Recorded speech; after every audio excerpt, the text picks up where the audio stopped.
Hi అండి, good morning. ఎలా ఉన్నారు? బాగున్నారా? మేమైతే చాలా బాగున్నామండి. ఇక్కడ ఏంటంటే పరోటా చేస్తున్నాను. నేను ఎలా చేస్తానో దాని ప్రాసెస్ ఏంటో స్కిప్ చేయకుండా చూస్తేనే మీకు అర్థమవుతుంది. ప్రతి ఒక్కరు చూస్తున్నారండి.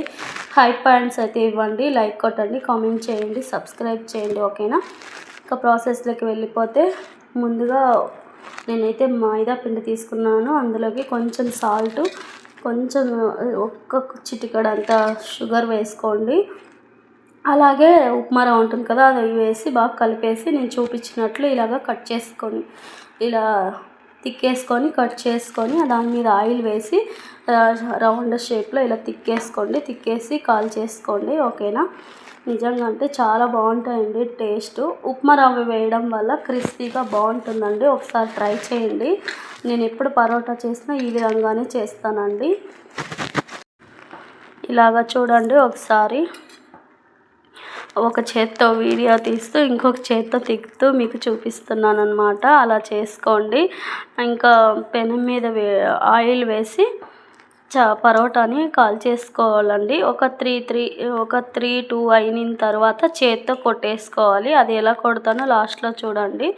మా హస్బెండ్ ఇక్కడ చూసి ఇక్కడ తిని చాలా బాగుందని చెప్తున్నాడు అనమాట. టేస్ట్ అయితే చాలా బాగుందని మంచి కాంప్లిమెంట్ అయితే ఇచ్చారు. ఇక్కడ ఏంటంటే ఇలాగా ఒక 3 లేకపోతే ఒక 2 ఇలా పట్టుకొని కొట్టేయడమే. 2 హ్యాండ్స్ యూజ్ చేసి కొట్టండి. నేనైతే వీడియో తీస్తున్నాను కాబట్టి ఇలా ఒక హ్యాండ్తోని ఇలా కొట్టేస్తున్నాను. ఇలా కొట్టామంటే మెత్తగా అవుతాయి అన్నమాట. మీరు ఇలానే చేస్తారా లేకపోతే వేరేలాగా చేస్తారా? ఒకసారి కామెంట్ చేయండి. ఓకేనా ఫ్రెండ్స్? చాలా బాగుందండి టేస్ట్. నేను కూడా వేసుకొని తింటున్నాను. చపాతీ ఎప్పుడు అలాగ బోర్ కొడుతుంది కదా, ఇలా పరోటా చేసుకోండి, చాలా బాగుంటుంది. చికెన్ లెక్కైనా, మటన్ లెక్కైనా, ఎగ్ కర్రీ లెక్కైనా కూడా అమృతంలా ఉంటుంది. చాలా బాగుంటుందండి టేస్ట్. మనం ఎప్పుడు చపాతీనే తింటూ ఉంటాం కదా, పూరి చపాతీ. ఇలాగా డిఫరెంట్గా పరోటా కూడా ట్రై చేయండి. చాలా బాగుంటుందండి టేస్ట్.